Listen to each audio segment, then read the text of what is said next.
Everyone currently watching this video has something they wish so badly that they could do. It could be riding on the back of a dragon. Some of you might want to have conversations with your favorite fictional characters. Or maybe you just want to sit down and have dinner with someone you've lost. What if I told you that all of these things were possible right now? You probably wouldn't believe me, and I know me a few years ago before I started this journey wouldn't either, but it's the truth. Allow me to introduce to you something called lucid dreaming. Lucid dreaming is simply the state of dreaming where the dreamer becomes aware that they are dreaming.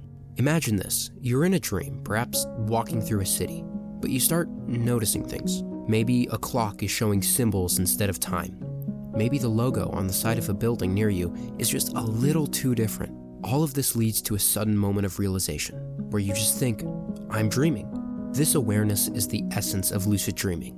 In a typical dream, we accept whatever happens as reality, no matter how strange. However, in a lucid dream, this realization gives the dreamer the ability to gain control over their environment, as well as their actions and the dream story.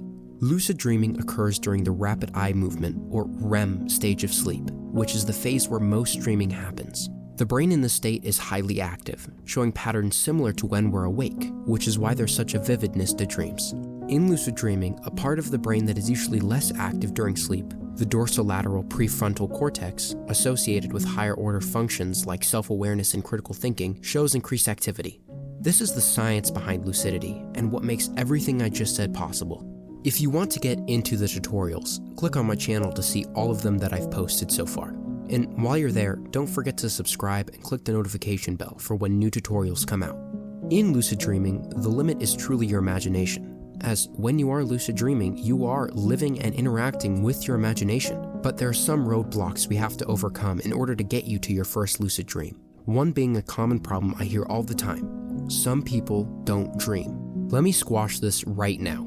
I promise you, you dream, you just don't remember it. You actually dream multiple times a night, but most of the time you only remember one of them. There is a simple fix for this, and it's called dream journaling. I already have a full video on the topic on my channel, so go check it out. You will find everything you need to get started there. But what can you do when you're actually lucid? This is where the fun really begins. It first starts with knowing how to control your dreams, which, depending on when you're watching this, I'll already have a tutorial up, which I'll link in the top right of the video, so go watch it now. If you don't see it, it's because it's not out yet, so click subscribe so you don't miss it. After you learn how to control your dreams, you essentially have free range of whatever you want. Yes, I do mean anything. Whether it's something I listed above or something completely different, you can do it. However, there are some things you shouldn't do, like thinking of something scary. It's important to remember that lucid dreaming is based on what your mind thinks will happen, as you are in your own mind.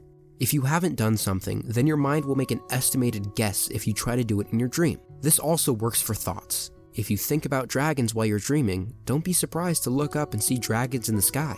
If you think of the Eiffel Tower, there's a good chance you're going to see the Eiffel Tower. If you think of a monster, you're going to see a monster, and the dream will become a nightmare. Lucidity is a powerful tool, but like any tool, it can be used against you. Lucid nightmares are scary, and you'll probably get one on this journey, but there's a very easy way to get out of any dream. Simply close your eyes really hard and you'll wake up. It's also important to mention that when you first become lucid, don't do anything too exciting or you'll wake yourself up. Another big thing you should avoid is looking at a mirror, as in a lucid dream, the subconscious mind creates the dream environment, and this includes reflections in mirrors. Unlike the reflections we see in waking life, mirrors in dreams can produce creepy, distorted, or just frightening images. This is because the dreamer's expectations, emotions, and unconscious thoughts heavily influence the dream content. If a dreamer anticipates something strange or alarming might appear in the mirror, the expectation is exactly what they'll see.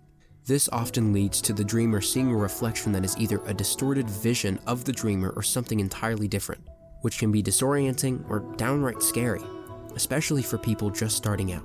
Encountering a disturbing image in a mirror during a lucid dream can have a big shock on the dream's emotional tone. It can turn a nice, happy dream into a nightmare very quickly, especially for people who are exploring lucid dreaming for therapeutic or self-exploration purposes. Such unsettling experiences can be a step in the wrong direction, which we want to avoid. Don't let all this scare you though. With anything good, there are always negatives, and with a little practice, all of this can be avoided. Lucid dreaming is a gift some people go their whole lives without ever experiencing or even knowing about. But you, my dear viewer, have been given a chance to explore, a chance to create, a chance for freedom. I hope all of you gained something from this video, or at least found it entertaining. I wish you all success in your lucid dreaming journey, and until next time, sweet dreams.